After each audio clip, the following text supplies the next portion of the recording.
When billionaire cruise heiress Emily Walker appeared outside Captain Jake Harper's cabin late at night and said, "I need a husband by Friday." Jake thought he had misunderstood her. After all, people usually came to him with navigation problems, emergency passenger situations, or questions about the ship, not marriage proposals, especially not from the future owner of a billion-dollar cruise empire. But as the storm waves crashed against the luxury liner, and Emily stood there with tears in her eyes, Jake quickly realized this wasn't a joke, and what she revealed next would change both their lives forever. Captain Jake Harper had spent nearly 15 years at sea. His life was simple: wake before sunrise, inspect the ship, lead his crew, protect thousands of passengers. Repeat, the ocean had become his home. After losing his fiancée in a car accident years earlier, Jake stopped making plans beyond his next voyage. The sea was easier, ships made sense, people didn't. That was why he preferred staying away from the wealthy owners, who controlled the cruise line from expensive offices, especially Emily Walker, the daughter of cruise magnate David Walker. The future heiress of Walker Oceanic Cruises, at least she was supposed to be. 3 months earlier, David Walker had passed away unexpectedly. Since then, rumors had spread throughout the company. Boardroom fights, inheritance disputes, power struggles. Jake ignored all of it. His job was to command ships, not corporations. Then one stormy Thursday night changed everything. Jake had just finished reviewing navigation reports aboard the luxury ship Ocean Crown when someone knocked urgently on his cabin door. He opened it. Emily stood there. Her expensive dress was soaked from rain, her makeup had streaked slightly, and she looked terrified. "Miss Walker?" she swallowed. "Captain, can I come in?" Jake immediately stepped aside. She entered. The moment the door closed, she looked at him and said something he never expected. "I need a husband by Friday." Jake blinked. "What? Friday? You need what?" "A husband." For several seconds neither spoke. Finally Jake laughed. Not because it was funny, because it sounded impossible. "I think you've got the wrong cabin." "I don't." Emily handed him a thick folder. "My father's will." Jake opened it. Legal documents, signatures, corporate records. Then he found the section Emily had highlighted. His eyes narrowed.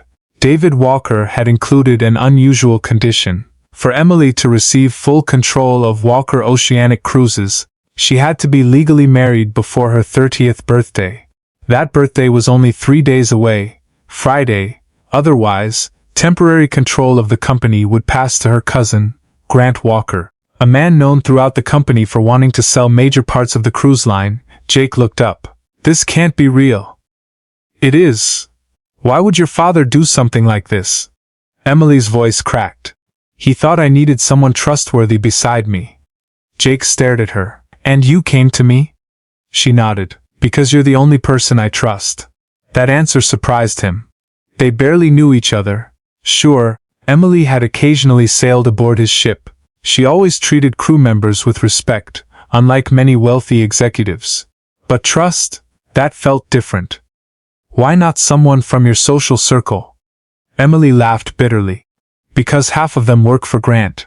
Jake sat quietly. Outside, thunder rolled across the ocean.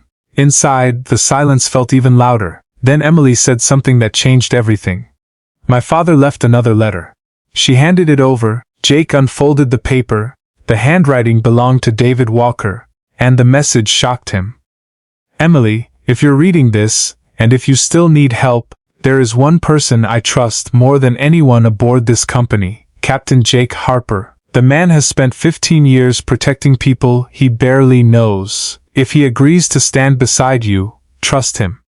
Jake stared at the letter. David had never shown signs of knowing him that well. Yet somehow he did. Emily watched nervously. "I wouldn't have asked otherwise." Jake rubbed it off her head. Marriage wasn't a business contract. It wasn't paperwork. It wasn't a strategy. Yet Emily looked completely desperate, like someone standing at the edge of a cliff. Finally Jake exhaled. "If I agree." Hope flashed in her eyes. "There are rules." She nodded immediately. "Anything?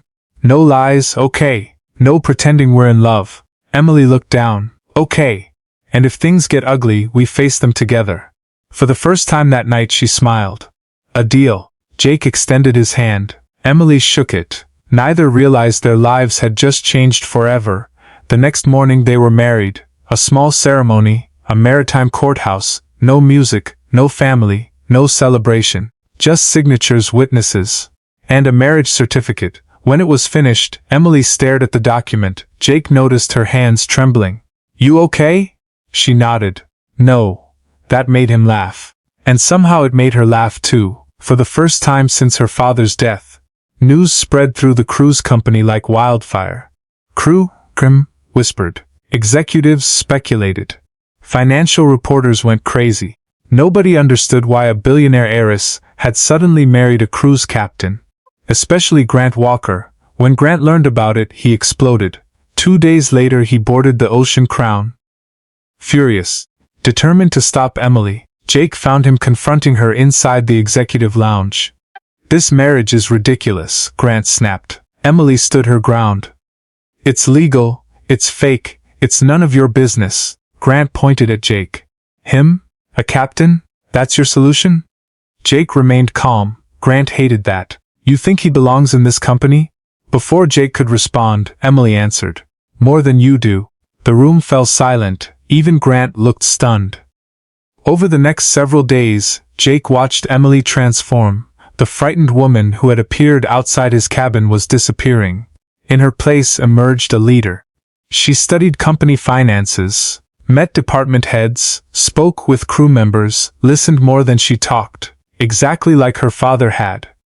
One evening they walked together along the ship's upper deck. Golden sunset reflected across calm water. Emily leaned against the railing. "Do you know why my father trusted you?" Jake shook his head. She smiled softly. "Because every year, you donated part of your salary to the company's Sailor Assistance Fund." Jake froze. The fund helped injured crew members and their families. His donations were small. Nobody even knew he gave. "How did you know?" "My father tracked every donation." Jake looked away. "I wasn't expecting recognition." Emily's eyes filled with emotion. "That's exactly why he respected you." Friday arrived, the deadline. The day everything would be decided. The boardroom was packed. Executives, lawyers, investors, reporters. Grant sat confidently at the far end of the table, certain he would win. Then Emily entered, Jake beside her. Grant smirked. "Ready to lose?" Emily calmly placed several folders on the table. Financial plans, expansion proposals, operational reports, crew retention strategies, everything she had prepared. The room grew quiet. Then she began speaking. For nearly an hour, every question received an answer. Every challenge met with facts. Every criticism dismantled. Jake watched executives exchange impressed glances. Even the board members supporting Grant looked uncertain. Finally the chairman spoke. "Miss Walker has clearly demonstrated her ability to lead." Grant stood abruptly. "This is insane." Nobody agreed. The chairman continued. "The conditions of David Walker's will have been satisfied." Emily officially retained control of Walker Oceanic Cruises. Grant lost. Completely. After the meeting ended, Jake and Emily stepped outside onto the private observation deck. The ocean stretched endlessly before them. For a long moment neither spoke. Finally Emily smiled. "We did it. We did." The wind lifted her hair, the same way it had that stormy night outside his cabin. Only now she looked stronger, confident, certain. Then she turned toward him. "The company is safe." Jake nodded. "Looks that way." She took a deep breath. So? You don't have to stay married anymore." The words hung between them. Jake looked at the sea, then back at Emily. A month earlier, leaving would have been easy. Now it wasn't. Because somewhere between the late-night conversations, the storms, the challenges, the laughter, something had changed, something real. Jake stepped closer. "I didn't stay because of the contract." Emily's eyes widened. "I stayed because somewhere along the way," he smiled, "you became the reason I wanted to." Tears filled her eyes. Not sad tears, happy ones. The kind neither of them expected. Then Emily laughed softly. "So what happens now, Captain?" Jake took her hand. The sunset painted gold across the ocean and, for the first time in many years, he saw a future beyond the next voyage. We sail forward together. Emily squeezed his hand, and standing there above the endless sea, they both realized something. What began as a desperate arrangement to save a billion-dollar cruise empire had become the greatest journey of their lives.